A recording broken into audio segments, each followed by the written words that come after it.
Hello everyone, Assalamu alaikum. How are you all? I hope you are well. Welcome back to my channel in this new video. Today's video, how to add, get and color to text box in Microsoft Publisher.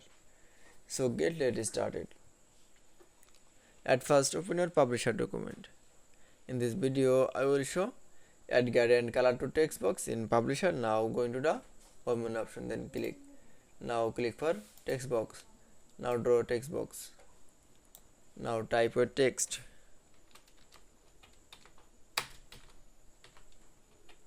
Now select from text. Now resize your text size.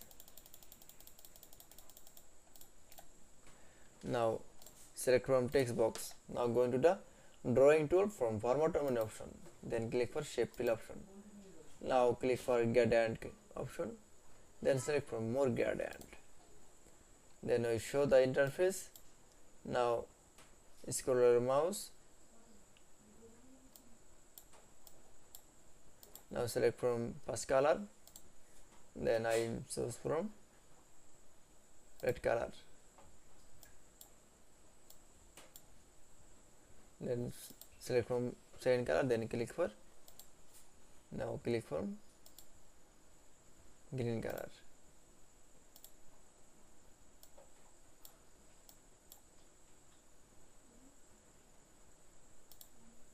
Now click for OK. That's it. Now you can say add, get and color to text box in Publisher document is very easily. I hope to enjoy the video. Please like, comment, share and subscribe my channel. Thanks for watching.